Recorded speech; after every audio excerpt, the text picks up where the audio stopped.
welcome to another episode of the Press Play with Ray podcast. Today we got a little bit of a different, setup. We have our first guest. I call her an entrepreneur, a creator, specifically a rug creator. She has a business that she's really grinding and she's passionate about. So I wanted to have her on to, discuss and learn about her journey. Without further ado, I want to introduce Bianca Augustin.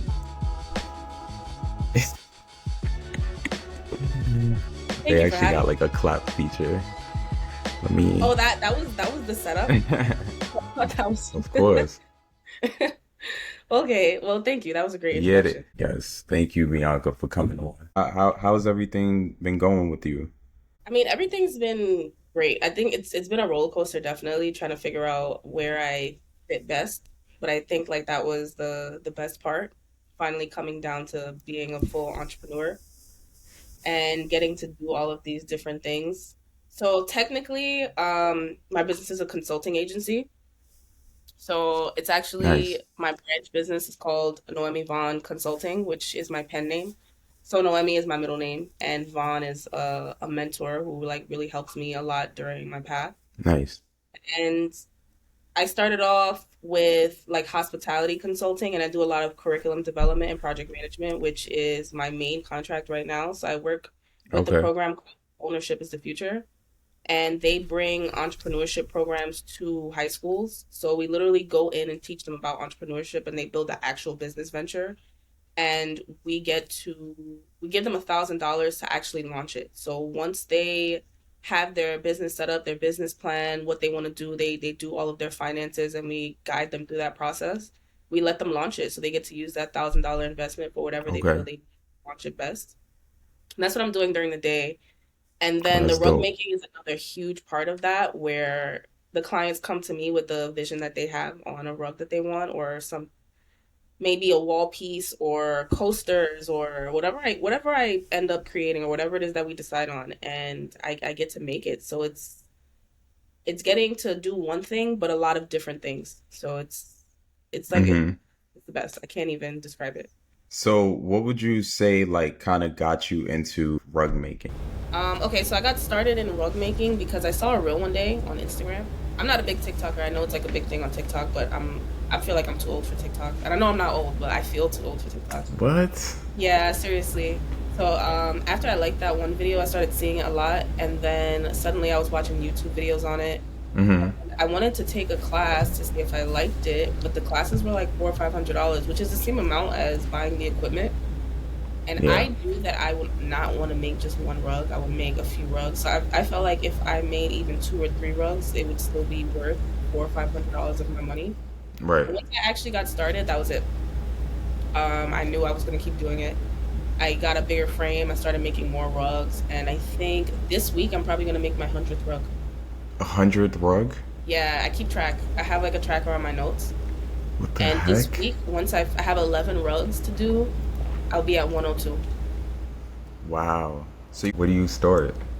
So a lot of them are in my house. A lot of them get sold, so I Right, right. need to get rid of a lot of them. And I'm starting events. I actually have my very first event on June 22nd. Oh, So nice. that I have like a place so that people can actually buy them, so I can get rid of more of them and make more. If I could give That's them away dope. for free though, I probably would. I'm not gonna lie to you. I just like making rugs. It's not really about selling them to me. I could see that with you. Like it's a passion. Like it's kind of like your like drug in a way. Like it's your escape. I guess is the better term. It That's just exactly feels what it that is. way. Well, when I Yeah. do it, I have so much anxiety. Like I'm the most anxious person I know. So hmm to have my mind and my hands focused on the same thing is like the only time that I'm not thinking about 100 other things. So it's just like it brings me so much mental peace. Nah, that's dope. That's dope. And so 100 pieces. That's crazy. That's Yeah, I can't crazy. even believe it. I looked at my tracker. I'm like, seriously, like I'm about to make my 100th piece this week. So I think I'm gonna raffle it off, whichever one the 100th ones ends up being. Um, hmm my last raffle just ended. So I want to launch another one. I just want to make sure I have one like once a season or once a month, or I don't know how frequent it's going to be, but I'm definitely going to give a lot of them away. That's dope. And so you said you have an event. Like, that's separate from the like fundraiser that you were talking about, or the program for the children, right? That's separate from that, right? Yeah, so that's my main contract right now because I do take Okay. my main role is being a consultant, Okay. which is kind of what the rugs falls into. I just had to give it a different name and do it because it feels like a totally different thing. The Mm-hmm. rug thing is a business that started out of demand, Mm. not something I really set out to do. I just started posting that I Kind of was just making happened. rugs, and yeah, people just started buying them. So it just started to need its own platform.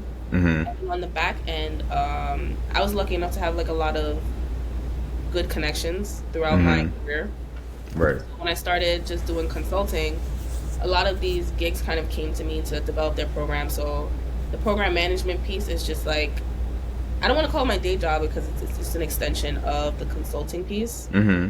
But that's what I do to get out of the house. Because if I didn't have something that made me leave, I would Right. literally only leave to go grocery shopping and come back home. Your homebody. Literally, I love being home. I love kicking my feet up. I love working from the house. So it's hybrid. I only really go out a few times a week to Mm-hmm. teach classes in person, which is really great. The kids are amazing. That's nice. And for the rug pieces, I'm just gonna start vending at events. Right now, I have two anime conventions to Nice. do. Nice. One is in July and one is in June. So that first one is June 22nd, which I'm gonna use as a tester to see how I feel about being live at events, Okay. interacting with people, seeing if it's like a route that I really want to go down. So it's gonna be your first time, like actually selling it in person, like Yeah, a okay, and dope. interacting with my community. Is So, it like open to the public or like is it like a private event? oh no, it's open to the public. It's an anime convention. It's actually in Flatbush. I wish I knew the address off the top of my head, but I'm Nice. happy to. We So could get it later and maybe just like add it on so people could know where to check it out. That's dope. That's dope. So it's an anime convention. So I'm assuming a lot of the inventory you're gonna bring is anime related, right? yeah, so I mostly make anime and gamer rugs. I'm a huge Okay. anime head. I'm a huge gamer. So all of my pieces are really focused on that. I am branching out into some minimalistic art just so I can switch up every now and then. Okay. But this is always gonna be my go-to. It's just it is what it is. That's my Because passion. that's what you like, you. So explain the whole anime thing to me. Like, I feel like there's a lot of anime people that I see and I just don't understand it. So like Dragon Ball Z, that's part of anime. Yeah. Dragon Ball Z, Pokemon, Yu-Gi-Oh, all those little shows that we would have watched when we were kids, Mm-hmm. those are all actually anime. So most people have watched anime, they just never really got too deep into it, I guess. Mm-hmm. So this I'm is a gonna genre. say Okay. Megan the Stallion, they people can hate her all, they will never make me hate this woman. She single-handedly blew up anime. She really did. She did? She did. As it was never really something that was seen as being for girls. I can't Mm-hmm. really relate because I've obviously been somebody who always watched it. Well, because I have an older brother though, so that was like our thing. Oh, okay, okay. So now there's like because it was so male dominated for so long, there's a little bit of toxicity in there where the men are always like, "Oh yeah, fake anime Johns," because people like to cosplay and stuff, and women look great cosplaying. Like y'all mad because they look great doing it. Like okay. That's what Megan does? Like, She does now. She mm, recently started doing a lot of cosplay. Like, she's starting to branch over into K-pop. So if you look at her page now, you'll see her like cosplaying in. She did like a JoJo's Bizarre Adventure one. And mm-hmm. she's great doing it. So like, she's making it a much more popular realm of something to do, and it's a little more open. And like the people who think they would have got bullied for it in the past are like, y'all watch anime because it's cool now. No, Right. Right. no, it's like a whole thing. It's just it's like adult cartoons. So like the same people who would watch Family Guy or South Park or Mm-hmm. American Dad. There's a version of that, but just in the anime art style. It's literally just an art style, so just a different type of adult cartoon. Right. Hmm. And I saw that you made like, what's your favorite, I guess, anime piece? We're gonna play like a little game to kind of like get more into your choices. But like, I guess, what's your favorite anime uh, rug that you created so far, or do you have one? If you You don't have one then. Have a few. I guess my top favorite piece is this kunai that I made. It's like an Okay. Itachi kunai from Naruto that has like Akatsuki clouds on the side. And I think that has to be my favorite piece. I'm gonna take it with me to the convention, but I'm not sure it's gonna be for sale.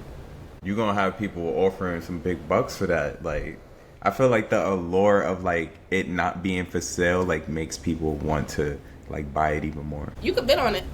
That doesn't mean you're gonna get it. That's dope.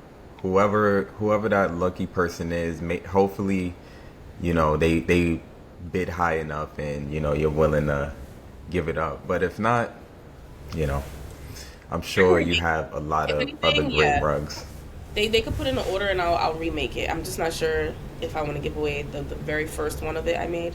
Mm-hmm. So if you can order a duplicate, I'll do that. No, that's dope. That's dope. Yeah, we definitely, gotta check that out. We'll make sure we put that up so people can support. Um, but that's definitely exciting. Your first live event. I think that's something that I feel like a lot of like upcoming creators, like people with businesses, I feel like they should do more stuff like that because I think people get like stuck into just like posting, like say for example they have a clothing line, they just post, you know. But you got to get out there. You got to, do pop-up shops. As in addition to posting on social media, I think, that in person, connection that you build with your potential customers, like it's like you can't replace that. So it's a good thing that you're doing something like that because you're gonna get like what better place to build the audience than at an anime convention. Like there's gonna be so many people who are interested in that, and they're gonna be like, wow, like I didn't even know that I needed a rug of like I only know Dragon Ball Z, but I didn't even know like I needed that, and now they're gonna be ready to buy that. So I think that's dope. I think people rely on social media because it's easy, Right. and like social anxiety is really a thing. And I don't even want to blame COVID. I think it's just the way that we operate now, Mm-hmm. where you'll see people that you love on social media and then you meet them in person and they're entirely different because they don't really know how to operate when they're not behind the camera. Right. So going to these events and learning to interact with your crowd is much different than just replying to a comment because you can do that in the safety of your own home, but how are you Right. going to act now when it's time to face these people live? How are you going to answer those questions? How do you even feel comfortable doing that? And a lot of people don't, and I've seen it all the time. Mm-hmm. I don't really want to be one of those people. I'm already used to, like, from the jobs I had in the past, working customer service, getting out Right. there, Teaching. Mm-hmm. teaching, literally. But people don't really come up like that anymore, where their Mm-hmm. part-time job is being a cashier or working retail, and doing that early on when you're 15, 16, 17, Mm-hmm. summer youth. That, Right. that really builds a skill set that most people don't really need because you can make so much money just on posting on Instagram or TikTok now. Right. Right. It's like that customer facing thing is kind of like I want to say going away, especially after COVID, because everything is just virtual. Like Hmm. the reach that you could get from a simple post or a reel, it's like you kind of don't have to rely on that in person stuff. So it's like you kind of set yourself apart and give yourself an advantage by realizing that you can go in person to actually touch the people. And you seem like a very personable person, so I think you're probably gonna kill it. I already know that, so that's dope. It took Um, time. It's really not easy to build those skills, especially if you're in a environment that you don't really love. Like I've had jobs that I didn't like, and I was just so miserable doing it. So right. you gotta figure out what really works for you. Yeah. Yeah. No, I agree. And so you used to teach before, Yeah, I like what taught grades? culinary. Oh, okay. You taught culinary. Okay. Yeah, I still have my teaching license. It's just I suppose I could go back if I wanted to. So it's good that that's always an option. At some point, I'm probably gonna have to renew my license, but I don't know if I want to. If I'm being That's dope. honest, but it wasn't for me, and that's okay. And I think it's okay to say that and find something that is for you. But I built a lot of skills. I love working with students. I still work with them, just in a different capacity. Right. And I cannot after COVID. The teaching environment was just entirely different. The expectation was different. The way that Mm-hmm. students need to learn is just different. And honestly, I was different. Like, I finally learned a work-life balance, which I wasn't doing Mm-hmm. before. When I was teaching, I worked 16 hours a day, 6, 7 days a week, because that's not a job that ends at 3 o'clock. You got to take that home. If I give one assignment, I'm grading 120, 150 assignments, because I could have classes up to 28 students, and I have Right. 5 of those a day. If I need to call one house, like, I don't just call. I'm not that person who's gonna call and be like, your kid did this. I'm like, oh, hey, how are you? Just want to let you know, like, yo, he's doing great. Like, Mm-hmm. start thinking about these career options, maybe send him to college. Like, I'm gonna have those honest conversations and have good conversations. So everybody's Right. getting phone calls. Parents are always gonna know who I am. They Right. they love interacting with you, so they're gonna message you, they're gonna email you, and you just have to be responsive and there for them. If you're there for one, you got to be there for everybody. Right. So when you start to give so much of yourself to your job, at some point I wouldn't even really be eating, and it wasn't on purpose. I would come in with like my coffee and Mm-hmm. bacon, egg, and cheese, and by lunchtime it's still on my desk. I don't really have time to go out because I want to get Damn. C done before my next class, because I want to make sure my second class went as good as my first class. So I'm not really spending my lunch eating lunch. Right. By the time I leave, now I need to rush home because there's something I want to get done from home to make sure that they're good for tomorrow. And then Mm-hmm. it's super late, and I'm like, oh, I'm just gonna eat in the morning because I need to get some sleep so I can get to school on time. And then it'd be 3 or 4 days that gone by, and like now your body is just in straight fast mode, and you're like, oh my god, Mm. I'm headed. And you realize, like, oh my gosh, when is the last time I even had like a sip of water? And it's not, you want to give them so much, you want to do so much, and that's okay. But once I got to sit home and balance my actual life, start going swimming, going to the gym, I realized how unhealthy that was and how much I didn't like it. So when I went back, I missed being able to take care of myself, and I missed having the Right. opportunity to go out to eat with my friends or go for a movie. So I think I would go back at some point in time, but maybe after I got to Right. explore a little bit. I think that's a forever job, and I don't know if I got to experience life enough to have a forever job yet. Yeah, I think it definitely takes time. I Hmm. think the stuff that you're doing, you seem to really go all in when you have something that you're passionate about. Like that's kind of like one of the best teachers. Like, you're into, rug making right now. You're giving it your all, you're creating dope stuff. You're marketing it great. So you're learning all these things, and who knows, maybe the next step is like teaching, I don't know, like how to make rugs. There's so many different things that you can, kind of learn from just like going all in. And, you know, you have that experience, so it's not going to go anywhere. You can always go back. That actually is my next step. I'm actually setting up a photo shoot right now for promo videos because I want to. It's not really a tufting class. I want to call Mm-hmm. it a tufting experience. I want to Tough. set up date nights. So I want to bring the equipment to you wherever you want it to be. Mm-hmm. Do it on a boat. We could do it at the park. We could do it at the pier, and I'll bring everything to you. A charcuterie board and like a nice picnic for you to have after your rug class is done. Oh, that's So dope. I'm still working out the logistics to that, but that photo shoot is definitely happening towards the end of this month. So fingers crossed. There's not too much to say there until the official launch of that, but that Nice. is definitely my next route. Absolutely. Nice.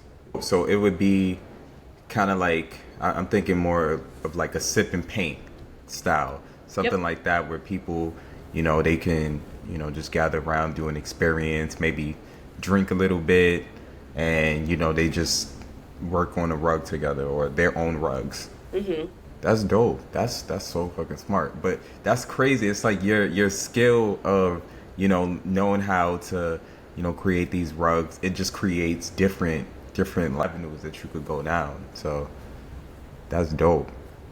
My boyfriend taught me about this like 5% rule, where nobody really creates something new. Like, it's really hard to create something entirely from scratch. Everything is kind of built on something, and that's okay.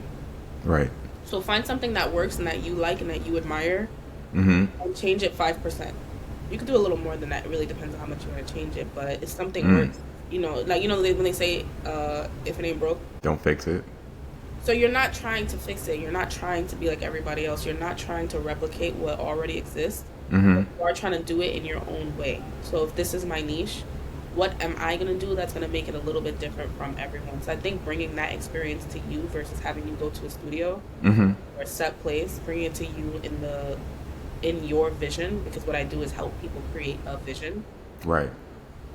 It's a little bit of a different experience. So the goal is not to teach you a skill, although obviously you learn to make a rug. Right. But it's really not about the skill, but the experience that you have when you build it. Right. Like how fun it is.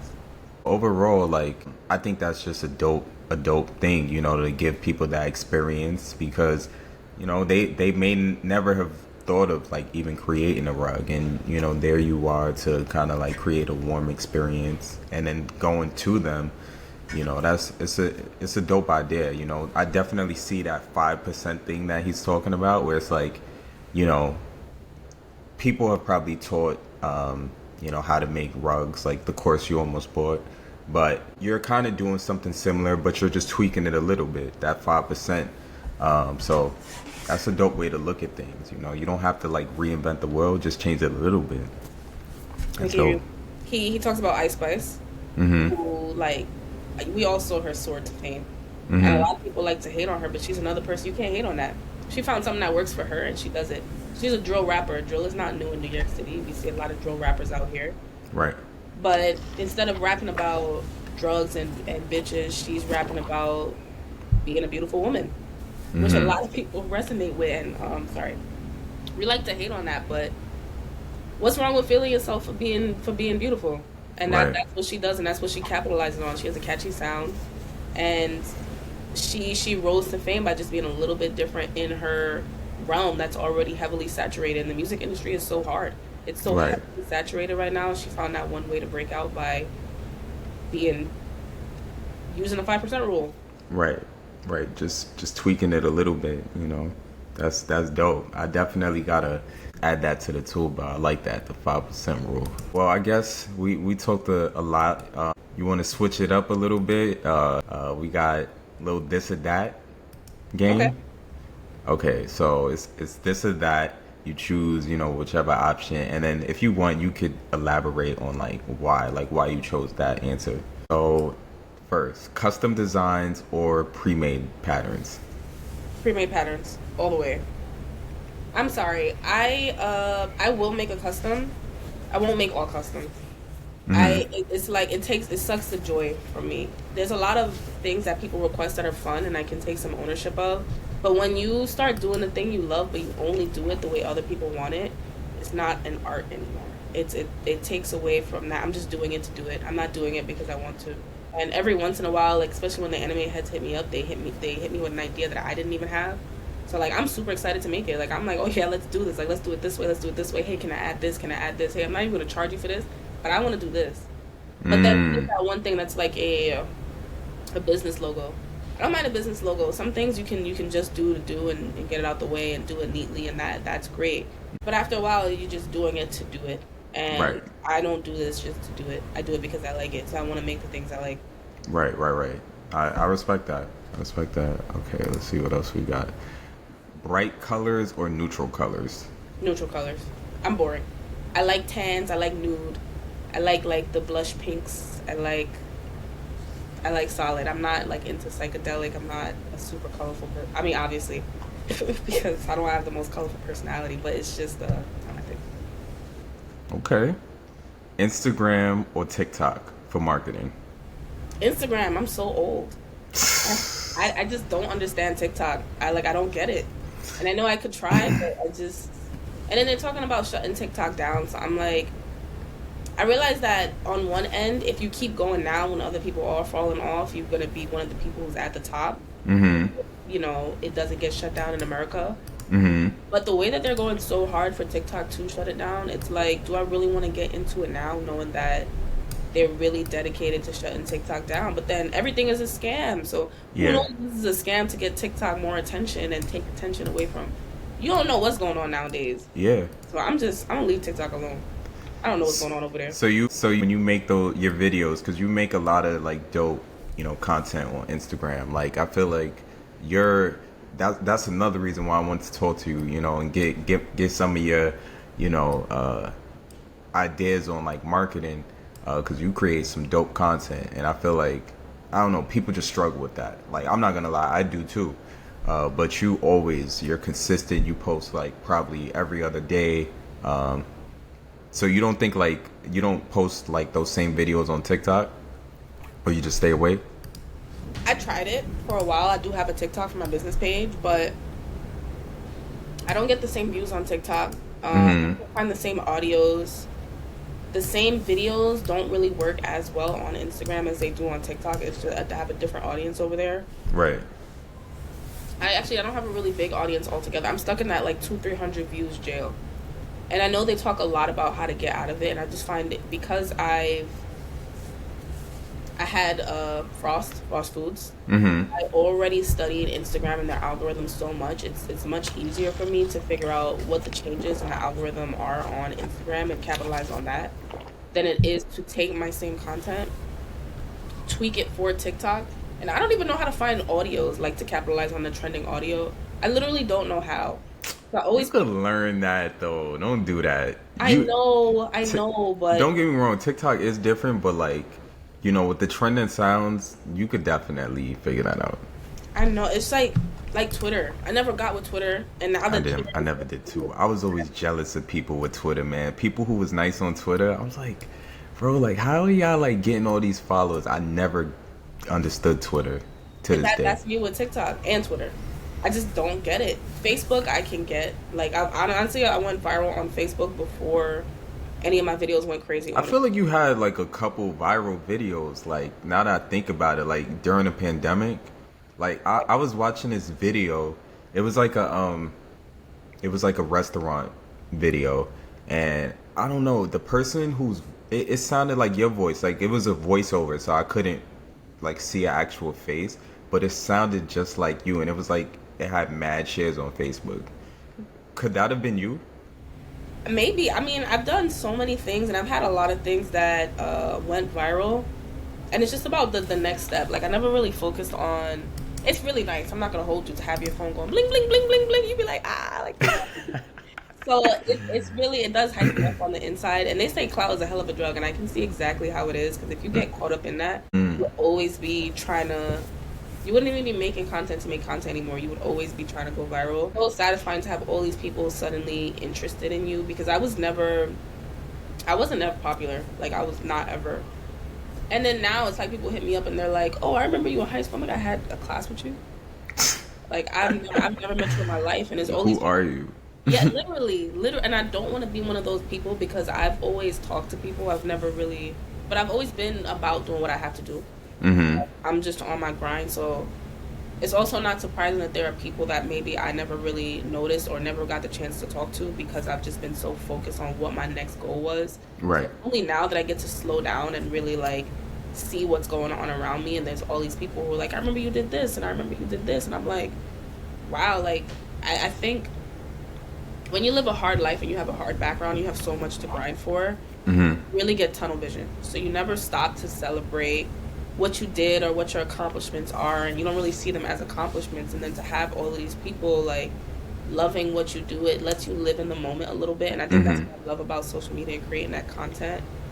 And then there was a time frame where I was like, being a teacher, I think that's one of the biggest reasons I did not post to begin with, because that one thing is going to make you lose your job. Post goes right back to your job, and then suddenly it's like the teacher who just got fired for having students braid his hair. And then we watched a principal having students bedazzle his head, but he didn't lose his job. So it's like, what's going to be that thing that sets you off for the worst reason, and you just want to stay away from that altogether. So it was just this fear on who's going to see it. Something that I could post that's okay today is not going to be okay tomorrow. So I was terrified of social media until someone said to me, "What is the point of social media if you're not going to be social? You're on there liking other people's posts. You're on there watching other people consuming. And why would you not be making your own?" And I was like, I'm really here to be a people watcher. Right. And for what? Like, why would people not want to watch me? So there's this inner anxiety on posting. Like, what are people going to think? What if people see it?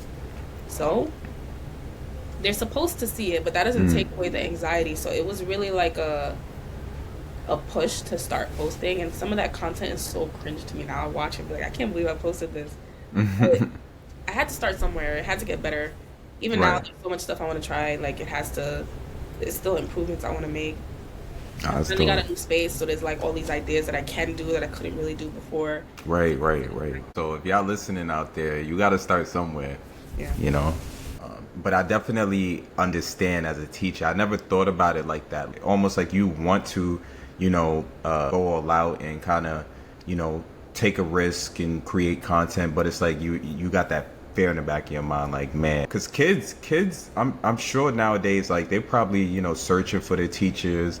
Because I know I used to do it. I used to try to search for my teacher on Facebook when it first came out, and I never could.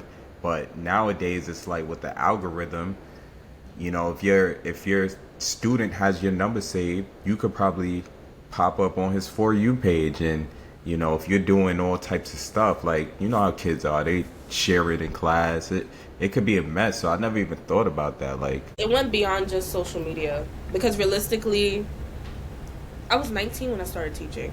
My students respected me, so there was never really any issue with them trying to go beyond the boundaries. They weren't really trying to hit me up.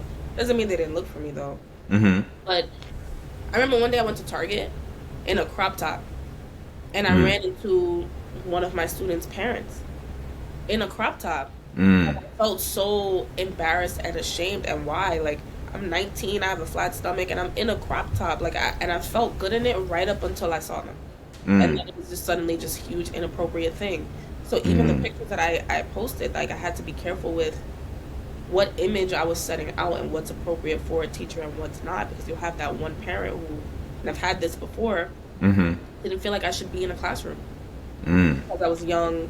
I was even the slightest bit decent looking, or because I was skinny, or because I was black. Like, you never really know what is going to set that other person off. So Mm. you have to be the most palatable type for Mm-hmm. everyone. So you have to temper your personality, temper your clothes, temper your posts. You have to hold your tongue with a lot. So it almost doesn't even make sense to have a social media at that point. Mm. Mm. And that wasn't for you because you need to spread your wings. And I couldn't. And I was Mm. so young when I started. And I think that was, I don't want to call it a mistake because there are no mistakes in your journey. But Mm-hmm. I think I was just so focused on trying to get out of my situation and trying to get myself in a better place and just independent that I was willing to give it all up. And there was so many other routes to do that, but I just didn't have. So I went down the route that was right in front of me. Mm-hmm. And I think eventually I would have ended up there anyway, but I never got that chance to explore, to figure out what works for me, what didn't, to explore my outfits.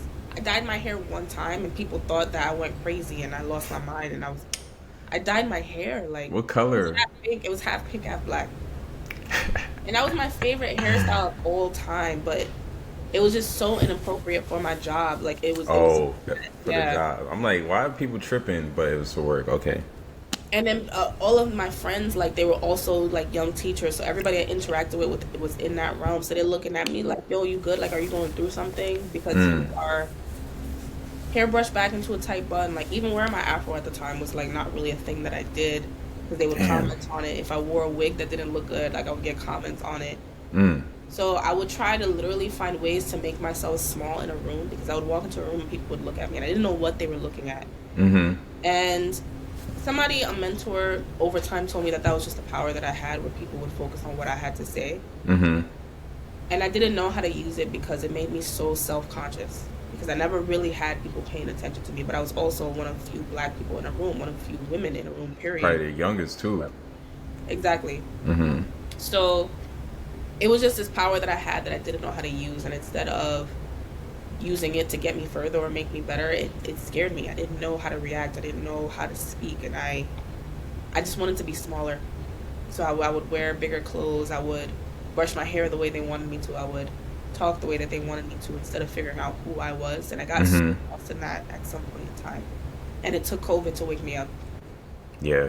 Yeah. COVID was definitely a blessing in disguise. But okay, designing rugs or marketing rugs? I feel like I know this answer. Designing rugs.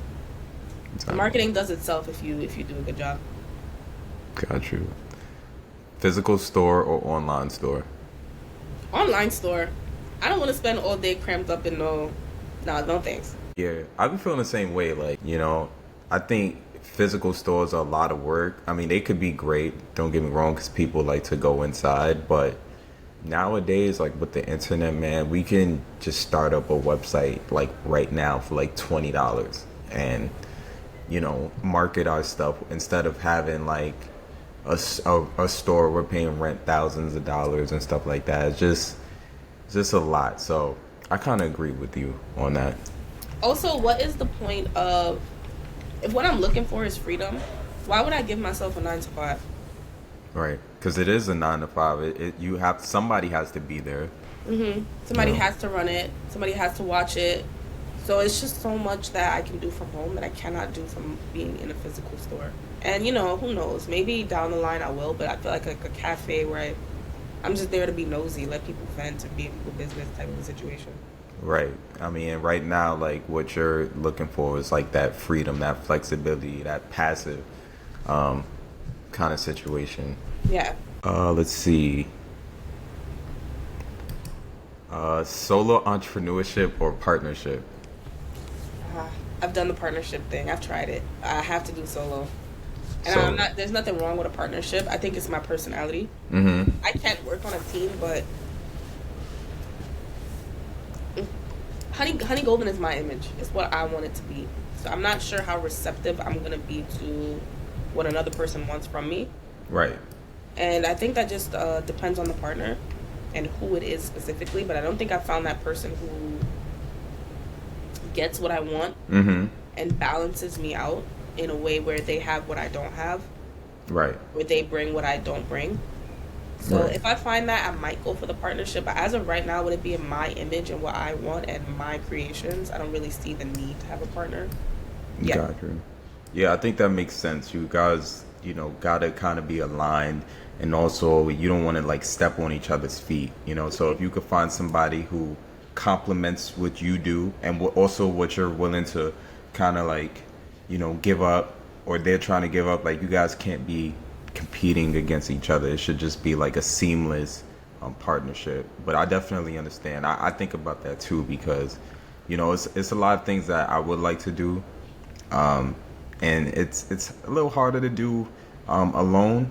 But at the same time, like I want to make sure it's like a good partnership because things can go left. If everybody's not aligned, you have your opinion, I have my opinion, and we're just like not trying to, budge. It can get really ugly, and I don't, I don't want to get into any situation like that. So I understand. I'm also very passive. I don't like conflict. I don't like confrontation. And I Mm-hmm. feel like with my personality and where I'm at right now, I need a lot of development in standing up for myself in a positive way. And what I tend to do now that is so unfortunate is I will bend to another person because I'm trying to compromise, even though it's not really compromise when you're not speaking up for yourself correctly, Mm-hmm. until I get upset. And then I'm not hearing anything.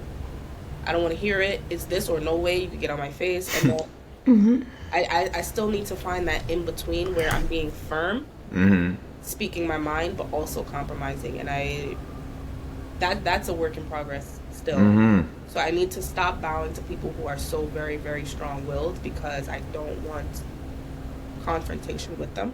Right. So I think once I get past that and develop past that, I might be a little more ready for a partnership.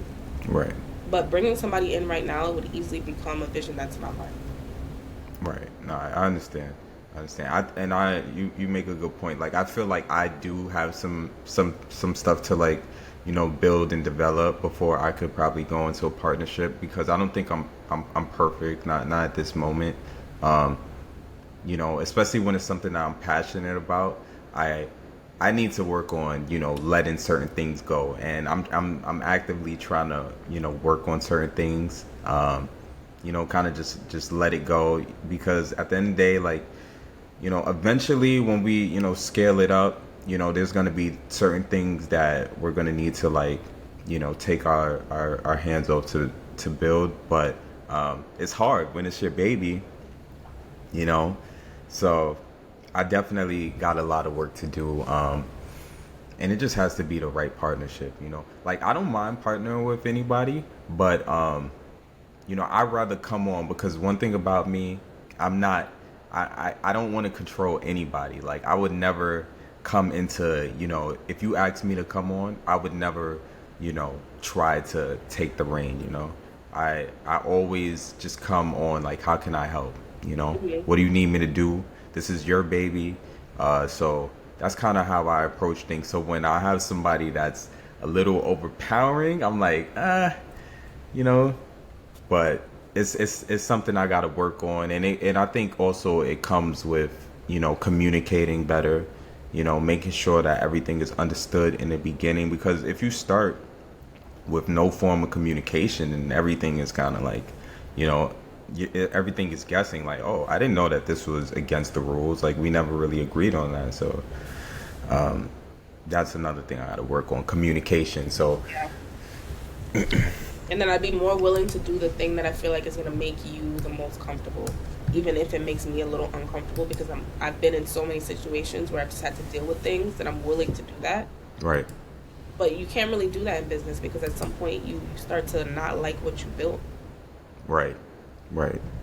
Like when it's not fun anymore, you know, because Yeah. your partner and you aren't clicking. Like that's what I don't. I guess none of us want to go through. So we rather just like, you know, solo. So it's something we got to work on.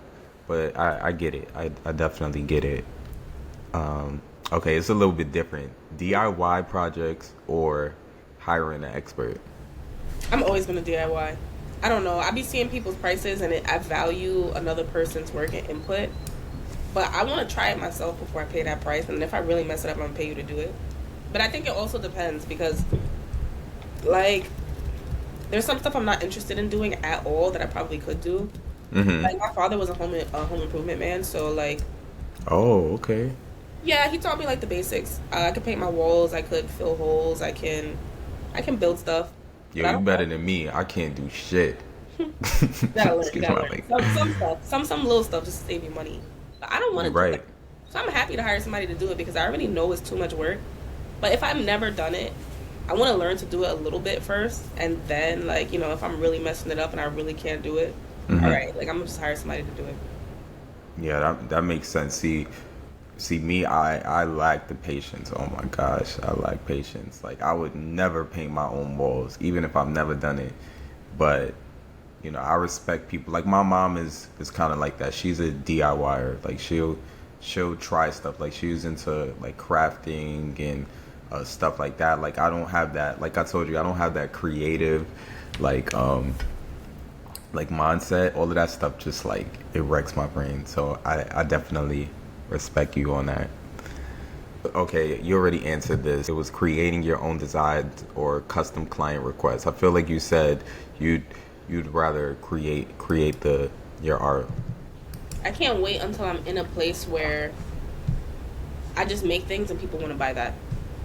That is Right. the step in my journey that I'm the most excited for. And I think once I launch classes, I'll still take commission requests, but I think making the pieces that I want to make and those classes is really going to be my focus. And it's going to be a lot rarer Mm-hmm. to get a commission out of me. So we'll see. Absolutely. This is an interesting one. Reels or story? I feel like I know the answer actually. Reels, stories are really Reels. just for like the little steps in between Mm-hmm. that like don't really deserve a whole reel or a quick picture or just to get people like looking at your page. But for the most part, I want to make a reel and let people comment and like that and like have it as like it's a portfolio. Right. No, I got you. Okay. Cool. So we did that. That was fun. Actually, no. I got one more. Okay. Uh, a couple more actually. Expanding, expanding your product line or focusing on rugs only. Uh, honestly, I don't even know. I think it's so difficult to operate on the rug front because this is a business that is happening out of demand. Like Mm-hmm. even the classes, because I'm getting so many DMs of people asking me to teach them, and I work from home, so I don't really want people in my house. Like, I'm sorry, I'm that person. I don't Right. want anybody and everybody coming over here, which is why I'm doing the rug classes the way that I'm doing them as well. Like, I would rather come to you. Come to you. And I also don't want to rent a space and be stuck with all of the things that comes into renting and, you know, all the things that happen. Like, I'm not really ready for that step. Right. And then it's like, how do I expand this? So there's only so much that I can really do with my own two hands, unless Mm-hmm. I bring in a team, which we just spoke on that. That's a whole another realm Right. of development that I have to work on. Right. And then how would I expand? So what would the expansion be and what would it look like? So there's all this thinking and thought that has to go into it when it comes to an art form. And I think on the consulting front, I already have like a plan for expansion and development that's going to happen there. Mm-hmm. I'm like, whenever, I don't know, who knows? I don't know. I'm just kind of going with that at the moment, and just my bandwidth is what it is. So whenever I have the time to get into that or to do it, it just kind of happens, and I'm taking that process slow and not trying to rush it and take on more than I can at the moment. Absolutely. So expansion is there, but it's so hard when it's just you and your own two hands. So every rug that you make is made by you. You take hours to make it. One rug could easily take me, like a small rug like this could easily take 3 or 4 hours. So Oh wow. I was gonna ask that, like, how long does it usually take?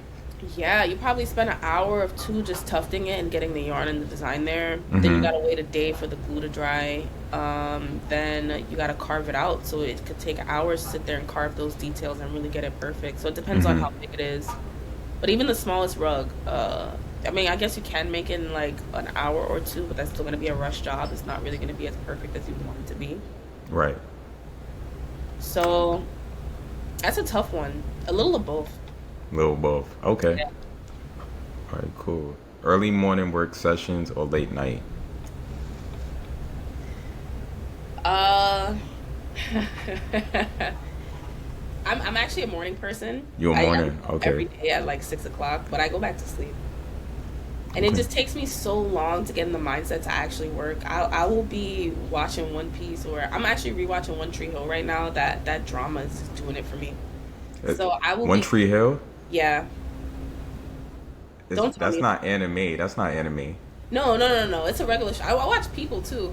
I don't- I'm like that. Ain't, that don't sound like that's new or that's old. No, it used to come on the CW back when like Right. Saw. Right. Right. Right. Right. It does. Yeah, It sounds. It sounds like 2000s. it One is. It's an Tree early Hill. 2000 show. They have like 9 seasons too. It's so good. So I've never really watched it too heavily in the beginning, but now that I'm Mm-hmm. getting into it, I'm like, yo, this is so juicy. Like, it's the drama that I don't have in my real life and don't want. So I'd Mm-hmm. rather watch it. So I'll be quicker to spend the morning with my dog, take him outside for a little while, make Mm-hmm. breakfast. Might take a few meetings depending on what I have to do that day. So I really won't get into the making rugs piece until I'm in the mindset, which is not until like 6 Afternoon. o'clock. Yeah. Okay. Probably working till like 12, 1. Got it. So kind of like midday to late night. Midday, Yeah. late So I night. do get an Okay. early start, but not for work. To live my life and then I go to work. Got you. Yeah, you kind of got to flow into the creative mindset. Yeah, I don't want to get up and get right to work. I'm gonna get up, you know, thank the universe that I'm even like alive and living, enjoy myself, walk to Dunkin' Donuts and get a coffee, have family time. Like I Right. actually prioritize that over doing any work. Absolutely. That's what matters. Okay. Last one. Tutorial videos or behind the scenes content for social media. Behind the scenes content. I only make tutorials because I get sick of the amount of DMs on the same exact question. And it's so weird to me because I love when people ask me questions. I love when they look to me as somebody that they see has so much knowledge that they want to learn from me, interact with me. Mm-hmm. But sometimes it just doesn't make sense to me, some of the questions that I do get, because like you saw me make one video that went a little crazy and it got a little bit of clout, right? And this is when clout becomes a hell of a drug. What makes you think that I would know the answers to some of these questions? You don't want to come off like that. It's not arrogance. Like I'm not, because I don't know everything. So I'll be looking at this question like, why would you ask me this of all people? And I try Right. to answer as honestly as I could and really like you know, go to Google kind of Mm-hmm. without being a jerk. So I'll look it up for them and send them this Google link. Like, I really don't know, but like, here's something you can look into to try to help in some way because I don't be knowing. But Right. it just baffles me sometimes because I'm not an expert, and I guess Mm-hmm. it looks a little different because you don't you give people an image on social media. I respect that. That image, I guess, comes off as you being more or greater than you. I'm not an expert. I don't know it all. This is a hobby that became a skill that became a business. So it's Mm-hmm. all a learning process for me. So I think it's what people see versus what reality is versus how much credit I give myself, or I guess me downplaying what it is that I really know, which is something I still do, Right. is like it's almost a mind fuck just to see what people think and to hear their thoughts and to hear that feedback. It's like the most amazing thing in the world, but also sometimes you're like, why are you asking me this? Like, how would I know? Like, they be asking me about gun mechanics and stuff. I'm like, yo, I am not an engineer. Like, Like, I'm not there yet. I'm not there just yet, buddy. here are some blueprints that might help, but I don't really know. You might want to contact the manufacturer. And then that's when you make the content. You like, so you answer like some of the questions that you get. Yeah, so I answer the ones that I do know and I have experience in, and then you get those ones that you have to figure out somehow. So I guess that's why like making the classes becomes a thing, so you can answer those very, very basic things that are like extreme knowledge to somebody else that are super basic for me now. Right. And then I can keep figuring out those things that just that one question that you get that you just have no idea, you didn't even realize that that was a thing. But now I'm glad somebody did ask because it's not I've never even thought about it. So social media is an interesting place.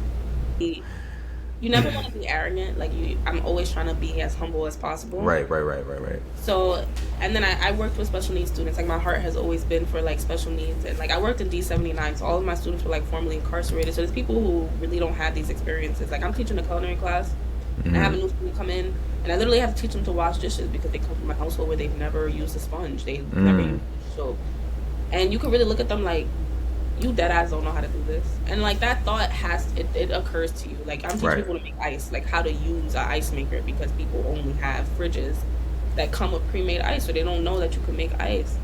And you be looking at them like, you're not serious. Like, and that thought does occur to you, but then you have to like step back and be like, okay, people just really do not know how to use this, and there has to be a safe space to answer these questions that sometimes feel stupid. Like, you're not seriously asking me this when you have like a device at your fingertips. Like, why would you not be using it? But then there's people who literally cannot learn from Google. They cannot learn from YouTube, and that. But those of us who can like look at something, take it in, and execute it, that's just a level of functioning that some people just do not have at all. 100%. So I have to keep going back and reminding myself of that before I get into the.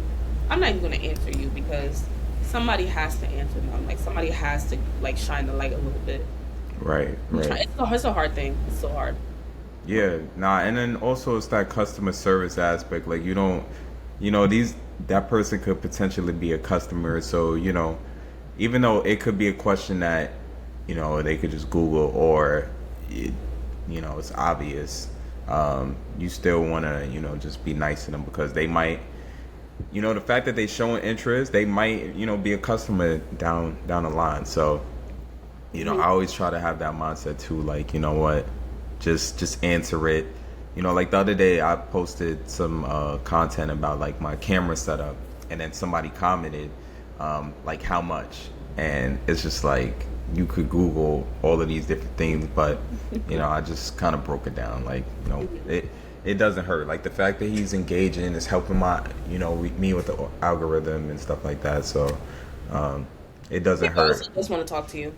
I think there's a limit though, because you don't want to be the person who answers the question because you don't want to be the go-to all of a sudden. So like it's trying to encourage self-discovery in a little bit, so you don't always have to ask me, right? Like I'm encouraging you to kind of find your own by giving you these articles. Right.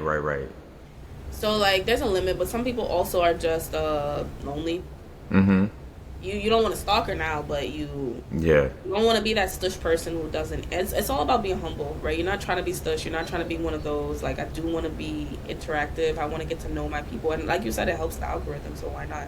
Right. Be Exactly. personable. Be a real person.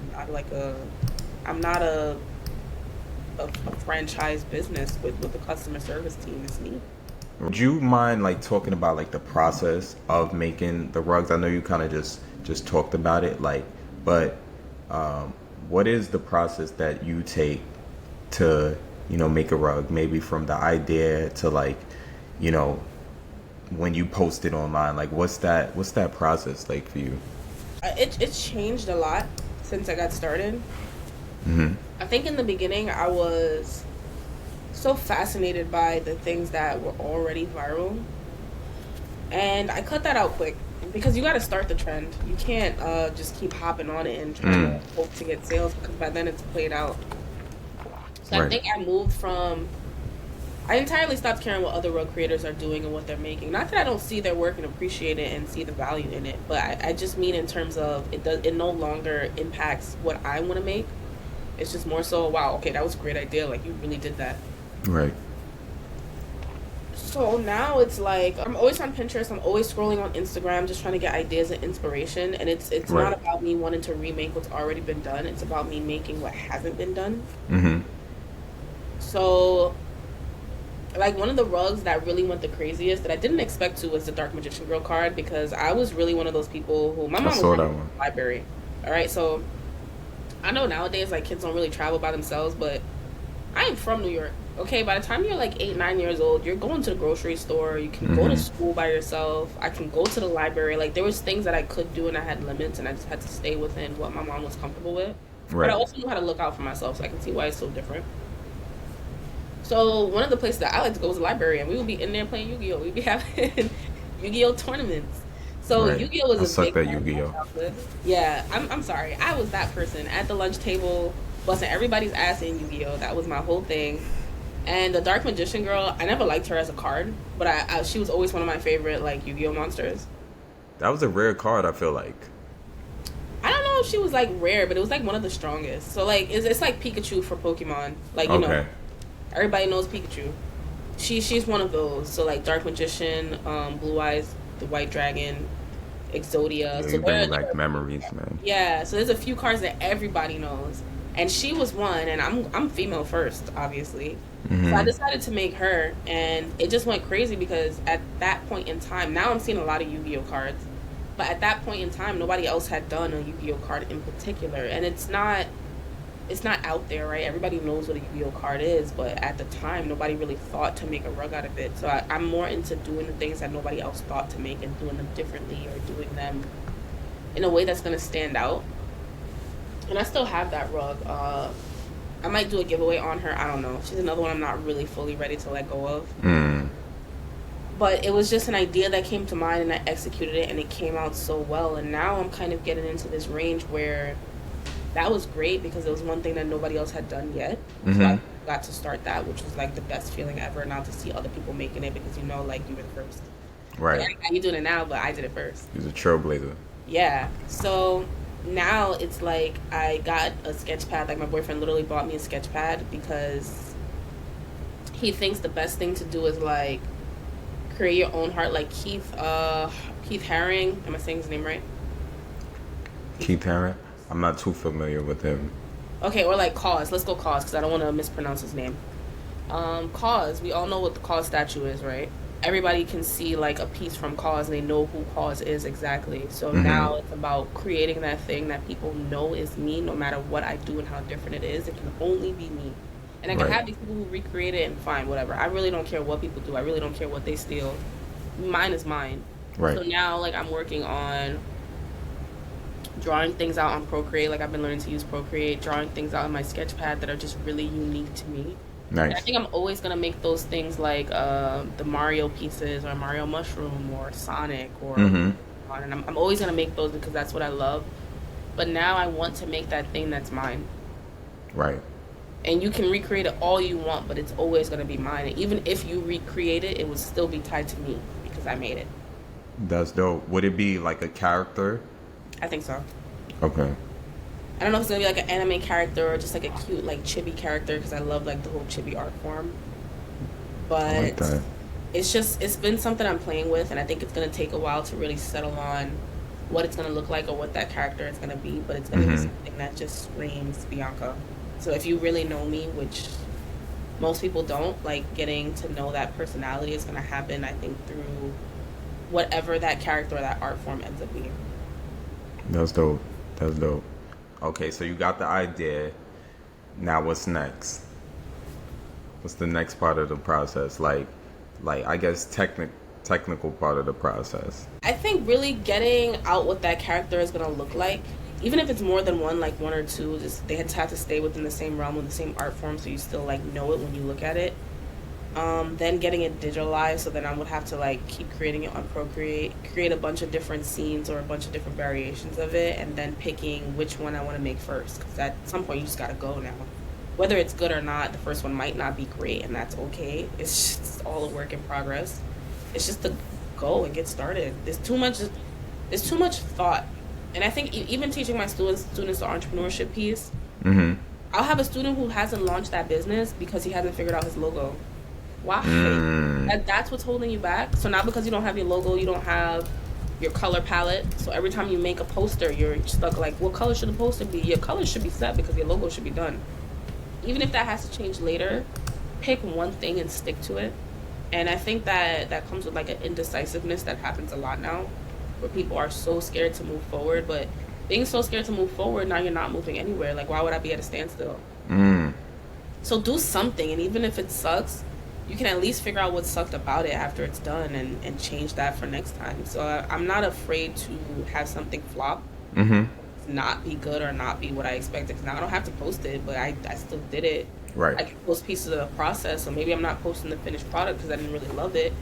But that process is still there. That learning and growing process still happened, and I still figured out what didn't work. Like in grade school, we learned this look, I don't even know what it's called anymore, but when you did experiments in science class, there was a process to it, and the main Mm-hmm. part of the process was figuring out what didn't work or what went wrong.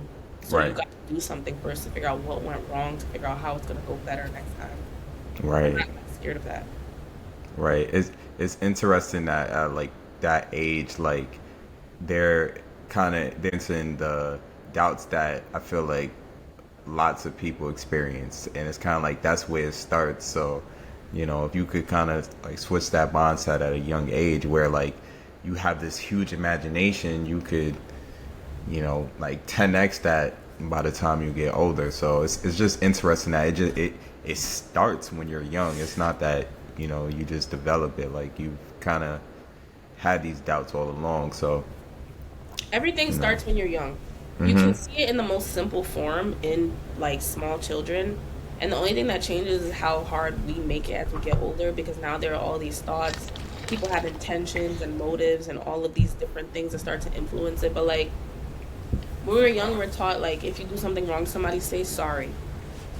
Right. And like because people cannot do that when they're adults, they have all of these issues, and they have pride, they have Right. egos, they have anxiety on a situation, they have all these things that makes them feel so right that they can't turn around and say sorry to somebody or admit when they're wrong. And we learned that when we were so little.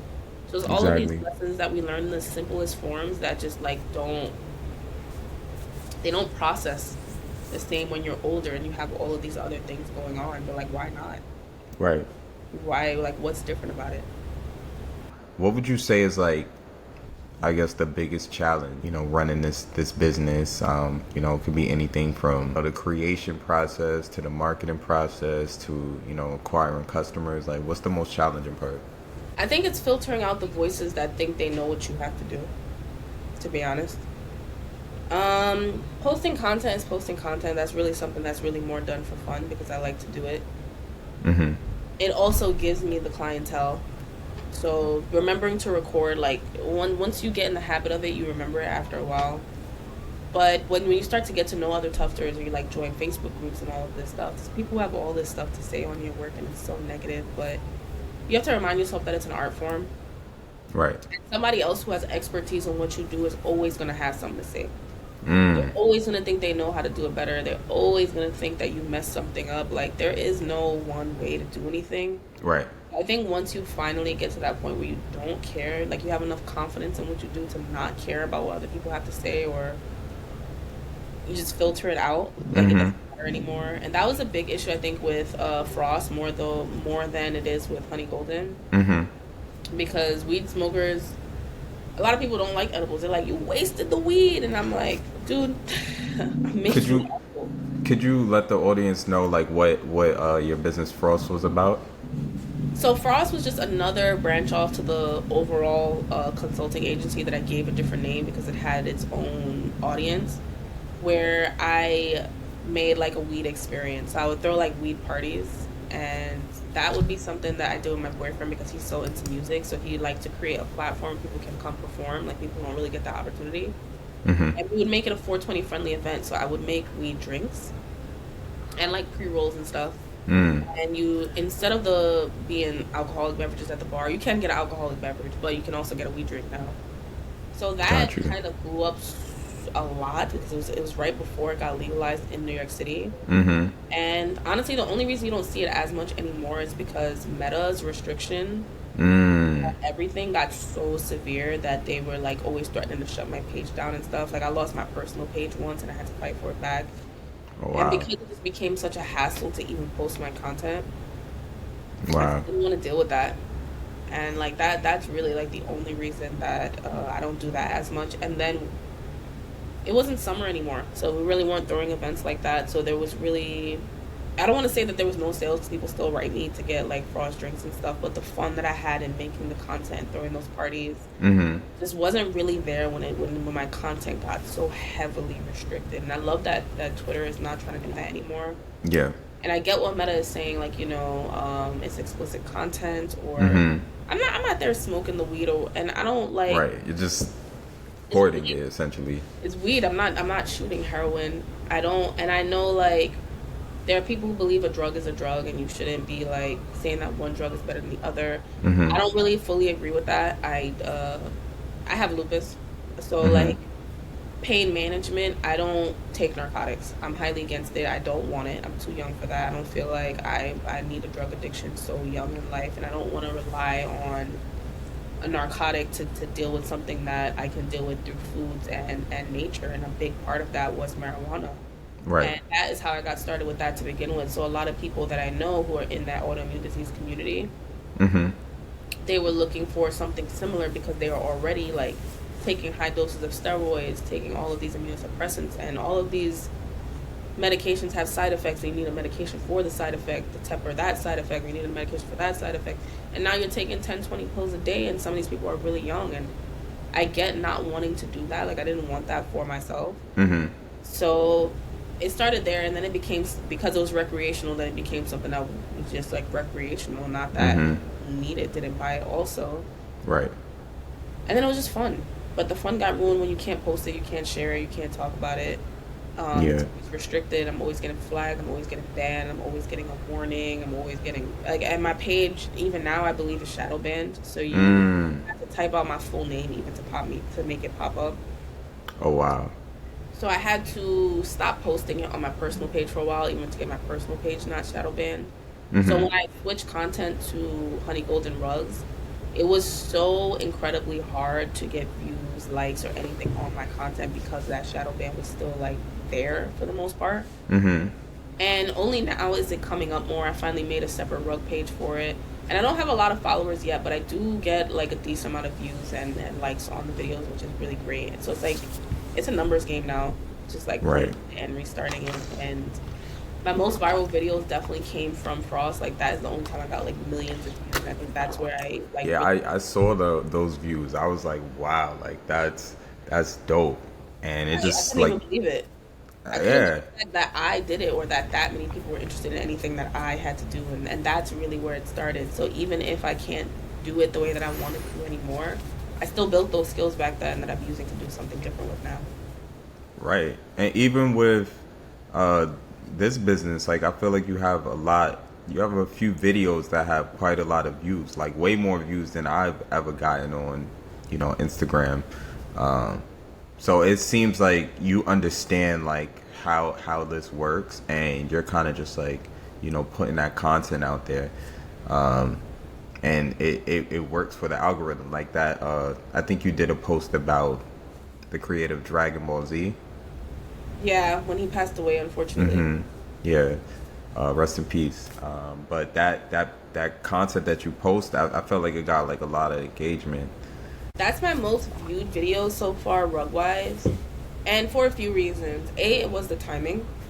It was they didn't announce his passing for a week after he passed, and I had already had the roast. I already had the content, so it was already coming soon anyway. Oh So wow. when he passed, I decided to use it as a way to say thank you. And I wanted to do a giveaway, which I didn't do because there were a lot of comments, which I deleted because you're not arguing with me on this comment of me saying bye to a creator that I loved. But there were a lot of people who were like, this man hasn't even been dead for 24 hours yet and you're already using him for views. And like those trolls, like, I didn't say, hey, buy my rugs under this post. I didn't say, Right. hey, like, I made this rug in honor of you. This rug took almost 2 weeks for me to make, little by little. This was not done. This was done before his passing and all of that. But I can see how it would look to other people because you think this is a quick process. So Right. after he died, made this real quick. And no, absolutely not. Yeah. This content that I already had, I already wanted to post. And with him passing, being one of the greatest manga and anime creators of all time, I wanted to say my thanks because that's one of the things that got me started in something that I love so much. Right. And I wanted to do a giveaway. I was actually going to give away another Dragon Ball Z rug to a Dragon Ball Z fan who maybe can't afford one of my rugs and would want one. But I Right. didn't do it for that, and I just left it as a thank you post. I just found out that Akira Toriyama has passed away. This was the creator of Dragon Ball Z. So shout out to the grandfather of all anime. Everything he created will never be forgotten. Right. Yeah, I mean, I think that's the bad side about social media. It's like everybody kind of has like a voice to just say whatever they want. Everybody always has a problem, man. Like you're not gonna be able to appease everybody. So how do you deal with that sometimes? Like, do you get a lot of like comments like that, or is it just like like that one time? So I got them so much heavier with Frost because everybody had a view on weed and what I should be using weed for. So that really gave me a backbone, and I be deleting them. You delete them? Yep. Yeah. Not 'Cause- all the time because you have to like. I don't want to filter people's voices because you can disagree with me if you want, and some comments are good that they're there because you can see how so many people would agree with that, and I do leave those. You get those little hate mongers. Like I had somebody stalk my page and comment on one of my posts talking about I look like I stink and all this stuff, like, and their name was literally Instagram troll. So obviously Right. he got to block and delete. I'm gonna delete all those comments. So stuff like that, I absolutely delete. Like you're not gonna sit here and try to tear down my entire confidence because Right. of one of my weed videos. It's So fine. in a case Beyonce. like that, Sorry. it's okay. In the cases like that, I delete those comments, like things that just have no bounds. But the ones that have like actual like grounds to it, and I can see how so many people would disagree, I might respond or find a way to respond. Sometimes just a thank you because they might be pointing out something that you never even thought of, or just explaining that hey, it's not what you think, and just finding a good way to respond that's not like argumentative because I'm still a very passive person. I don't want to argue with people. Right, Someone right, make me right. so mad. I be in my house like to my boyfriend like, you see that? Like I can't believe he said that, and I be going off on the back end. But you can't do it on the other side. Like you can't really show them that side of you because at the end of the day, it looks bad on you. And then I'm from the hood. There's really not very much. My mother's Puerto Rican. There's not very much that anybody can say that would make me flinch. Okay. That's definitely the skin you gotta grow, especially, when you have something that's good and people like it, you're always gonna get those negative comments. So I mean, I guess it's good that you kind of experienced that with Frost, and now you could just kind of like silence all of the negative comments. I mean, because that's just how it is in life. Like this, everybody has an opinion. Like I'm sure, like I have people that for some reason they don't like me. I've never done anything to them. And people just have comments to make. So you kind of just have to keep going. Like fuck it. People Like, you hate got an issue. people you. Pretty much. On the Dark Magician Girl rug, there was like a lot of people try to talk to me because of that rug, which had people say that I asked for it by putting my face on my page, by making a page with my face on it. Mm-hmm. And I don't agree with that. I think that's just one of the hardships that comes with. I don't even want to say being a woman because men can really get that too. So like I had people who was really like going back and commenting on all my old stuff, telling me that like my boobs were too small or I'm too fat or all this stuff because of their own personal preferences that have absolutely nothing to do with my post. So they will find every single thing about you. Mm-hmm. And you just have to really build a thick skin to it. Mm-hmm. And I think that's, they say that New York City gives you a different drive and a different motivation and a different hustle. Oh, absolutely. So I really, really think that growing up here, it really gives you a skin to that because they probably said worse things to me at the damn lunch table when everybody is having a flaming contest. So exactly. it's like, you know, you just gotta learn to deal with it and have a thick skin to it and learn to take what people say and like not really let it affect you in any way. Exactly. Because if you take that home at night, like there are creators who literally delete their page and they stay deactivated for a full year before they mentally bounce back from the amount of hate comments that they got. And some people just learn not to read the comments at all. I be reading them. I be reading them like, no way you said this. That's I don't know why, but like people call me a potato right now, and yo, what is wrong with people? Why are they calling you a potato? It's not the first time I've been called a potato. I'm okay with that. I think it's because I'm just a really brown person. I have a round head, and I'm okay with being called a potato. But I had somebody say it for the first time in a really long time under one of my posts. I'm like, oh wow, this is like the potato thing is probably gonna sit for a while. They just find anything. People say anything. You left it? The comment? Mm-hmm. Yeah, 'cause it's funny now. It doesn't bother me. Yo, people are crazy. Like a lot of I be seeing comments, and I'm just like, yo, I would never say that. Like if I don't have anything nice to say, I'm more than likely not gonna comment. Yeah. Like I can never see myself going under. I mean, even like somebody who I despise, you know, like I just would never go under their comments. It's just like, how do you have the energy to like comment under something with a negative remark? Now, don't get me wrong. I'm gonna talk about it. I'm gonna give my opinion. I might, you know, be talking about it with my girl, but I'm not gonna, you know, type that. I'll give my opinion if it's like, you know, like if I have like good intentions behind it, and I felt like it could help. So unless I got something, you know, positive to say, I'm not gonna, you know, comment. I don't understand those people. So, but you seem like you know, you figured out how to kind of like, you know, just ignore it and, you know, keep pushing.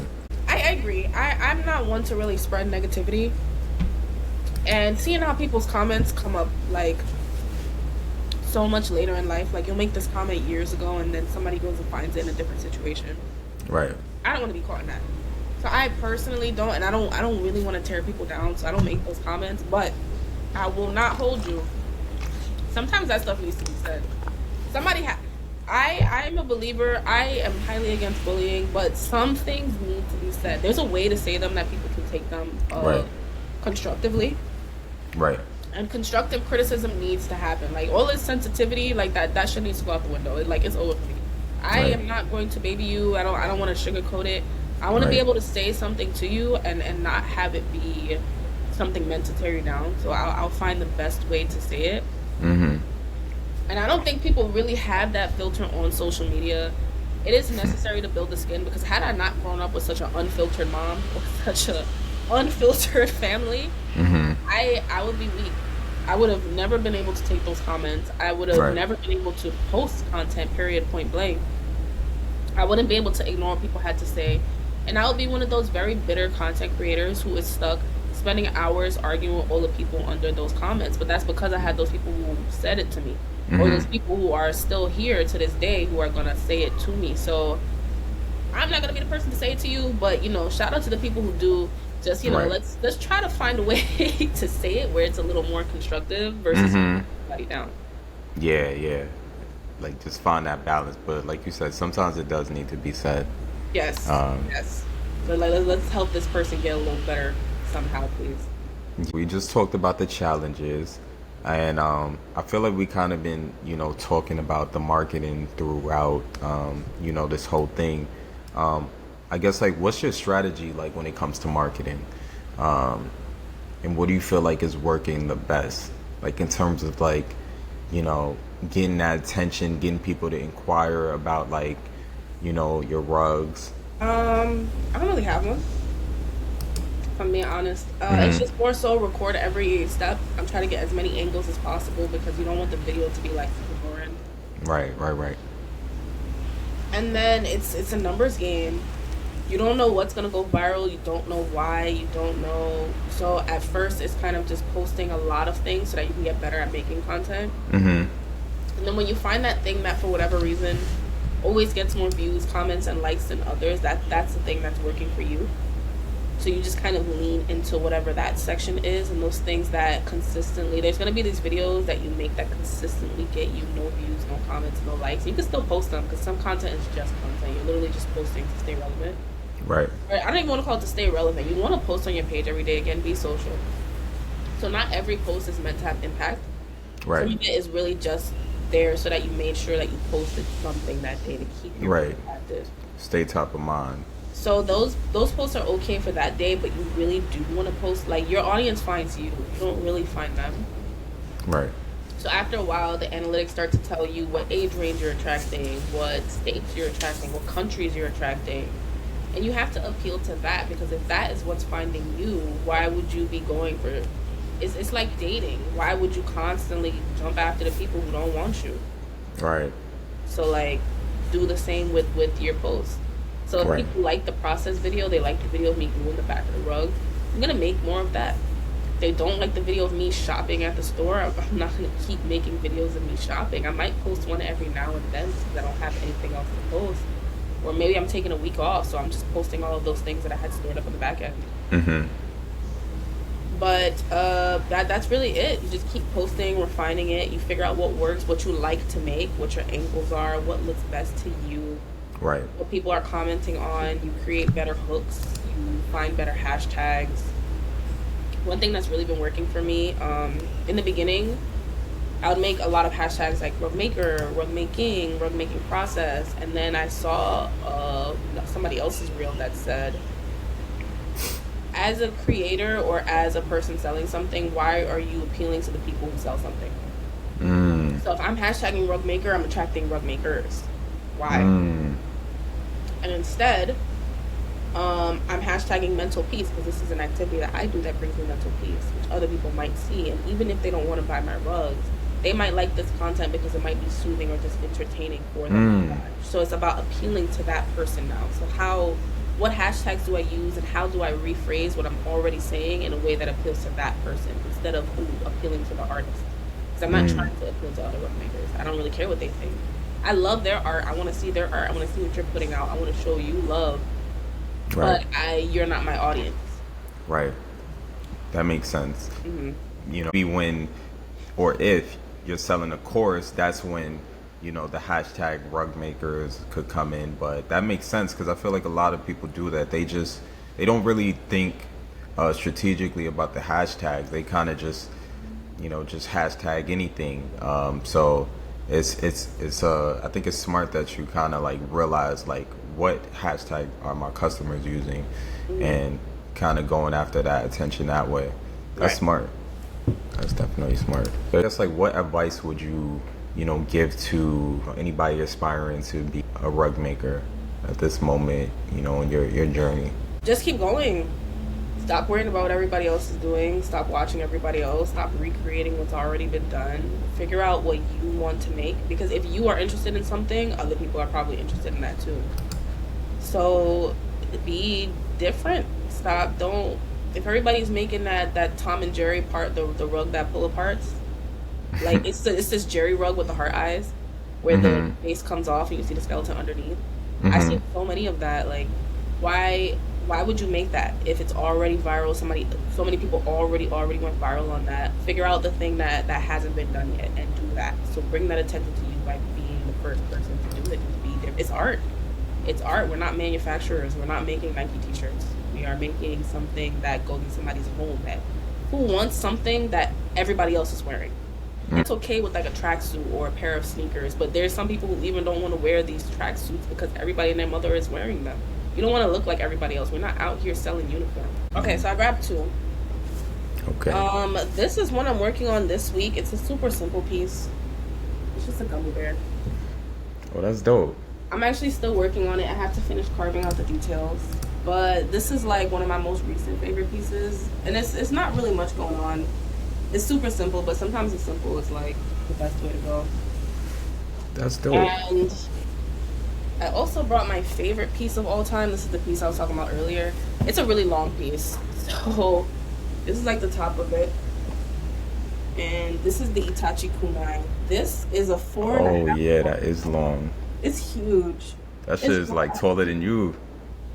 It's probably about my height, actually. Oh, it's okay. This is my favorite piece. Naruto dope. is one of my favorite shows, obviously. Like, everybody talks about it for very good reasons. It's super good. And it was one of my most creative pieces. This is another piece that was... It didn't exactly go crazy, which is okay. Like, it didn't go as crazy as I thought it would. But it's one of those things that nobody else has ever made. And I think that's why I want it to be a huge display piece for me. And also why I don't know if I want to let it go.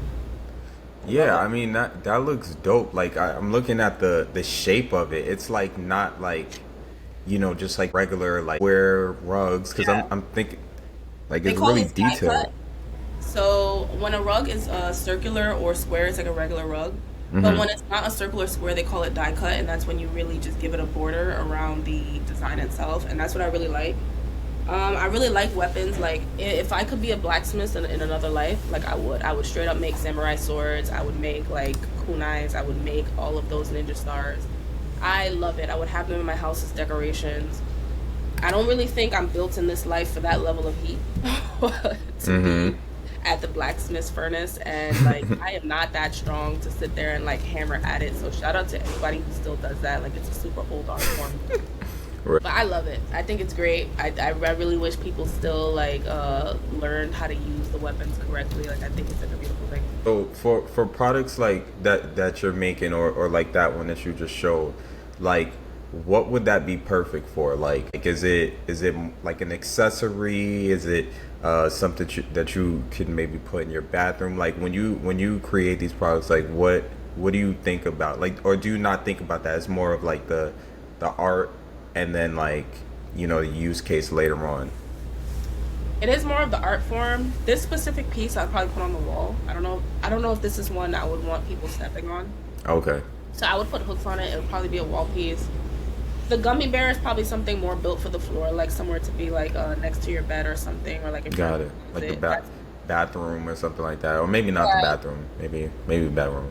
Or like, there are some pieces that are just more built to be on the floor and to be stepped on. I do give people's care instructions, so for the most part, you don't want to pay so much money for somebody to hand create something like this for you to be wiping your shoes on it. And I mean, if that's what you really want to use it for, go right on ahead. But you really want to keep them in low traffic areas. So like if you have like a table and you want to put it like under it where people like don't really step too often, or you only really step there with your socks or house slippers, that's one thing. Right. But I don't really recommend having them in those areas. People are going to have their shoes on or constantly be stepping on them over time because you're going to wear it on your rug. And these will last much, much longer than a regular rug just with how much care is put into making them. But it's like your really, really expensive clothes. Right. Clothes that you wear every day, your t-shirts, your regular jeans that you're going to wear every day and you're okay beating up. You probably didn't spend as much on them, but then you have those really, really expensive clothes that you really only bust out when it's time to like go somewhere and show out. Right. It's like that. Like, what is the material like that you make your rugs with? So I mostly use acrylic yarn. Okay. And then we use rug glue on the back just to keep it from coming apart at all. I use the indoor-outdoor glue so it can be wet and it can be washed if need be. You do want to spot clean because you want to avoid stripping any of the yarn out if possible. Not a lot falls out, but when you have like handmade stuff like this, there is like some shedding, so that is going to happen. And then some people use felt. I like to use non-slip backing on mine. Just because a lot of people who use felt have more access to materials than I do. Believe it or not, there's not a lot of craft stores in New York City. We have like Michael's, right? And Michael's is an okay craft store, but it's really one of those franchise craft stores. It's better for like people who paint or who like I don't know, like they buy like homemade plants and stuff like that. But it's really Mm-hmm. not for those odd crafts like mine. So like Mm-hmm. getting stuff like felt when we don't really have access to like Walmart and stuff is not as cheap. So being that I have to order online, if my non-slip backing is going to be the same price as my felt, I would rather put non-slip backing on everything Got it. to use the felt, and that way people at least have an option. You know, if you want to put it on the floor, great. That non-slip is already there. It's already just something I incorporated. I use this trim around the sides, which is not always necessary. Mm-hmm. I like it. It depends on the piece if I'm going to put it on or not. Pieces that are too complex, I don't really put it on there. It's not really necessary, but I do like that it hides that middle between the backing and the rug itself. And then just acrylic yarn and my tufting gun. So there's not too much going on in here. It does last very long because the fabric itself is mainly a polyester blend, which is good because it'll last a lot of years without breaking down. For Right. people who like that eco-friendly, I can use burlap, which if you were to bury it or something were to happen, like it would eventually decompose, so it just won't stay created, but it would still take like 10-15 years for even that process to even start at all. So Mm-hmm. wool, I can use cotton, something that's a little more natural. People are really, really concerned about the environment. So there's options. That's dope. Types of, I guess, like what types of rugs do you have? Like, what can they expect, like, on your website? So they can expect those rugs that I make most frequently that people see on my page and order. I have a lot of rugs in stock that are just not even on the website in general, and I list the ones that I would want to recreate. But there are some rugs that you really just don't want to be recreating all the time. My top seller is a MF Doom Snoopy rug, which Mm. surprisingly was the very, very first thing anybody ever commissioned me to make. Oh, And wow. it's been my top seller ever since. I literally just got like my 13th order this morning on that piece. Wow. But That's you don't dope. want to keep making these over and over and over and over and over. So I put like a limited number on my website Mm-hmm. on sale, and then after a while I'll probably archive that piece because it'll be a while before I can bring myself to want to make that again. Right. And most of it is custom. Like things I talk about with my client, like they'll just come to me like, I want something from Naruto, and then of course I would make a beautiful piece like this. Right. Like, okay, like here's some ideas I already had saved, and I tell them that they can send me their ideas so that if they have something specific in mind, which a lot of them do not have something very specific, so then we'll work together. If I have to design a piece, I will. A lot of times I can find a design that I'm already comfortable using and it's probably not a copyrighted image and Right. that I already had saved and I already wanted to make, which is the best case scenario because now I have a reason to make it. Right. Definitely check out the website. And what is the website for the So people my at home? website is honeygoldenrugs.com. Honey It's Golden very Rugs. simple. I just have a homepage that has all of the rugs that I will recreate. Some of them are sold out. Most of them are there, like that are up there. I do archive the ones that are sold out for the most part. So anything that's up there you can purchase, and it takes 1 to 3 weeks to make it. If I have a lot of orders though, it'll take 2 to 4 weeks. And then Okay. I have my custom rug request form. So if you have something very specific that you want made, you can always submit it there. Or I mostly use Instagram, so you can also DM me on Instagram. I'm super responsive. Absolutely. Absolutely. All right. Cool. And so I guess last question, before we let you go, do you have anything? I know you said you have that event. When did you say it was? On June 22nd.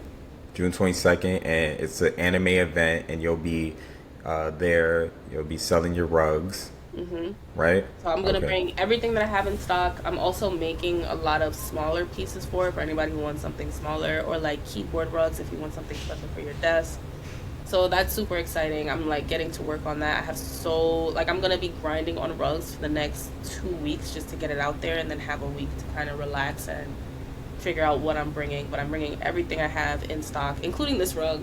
Again, I don't know if you can buy it, but I might recreate it for you. This is my baby. Yeah. So the guys don't keep your hopes up. You're gonna have to wait on that one. Yeah, it's a place of order. Alrighty. Well, it was great having you, Bianca. I appreciate you taking the time.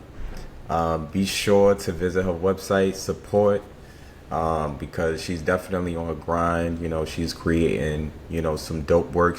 She's an inspiration to me. So we had to meet with her and kind of like learn from her. You know, she's a great, content creator. So I'm grateful that you could be on. So No, thank you. thank you. Thank you for having me. Absolutely. All right. Well, we'll talk soon. All right. All right.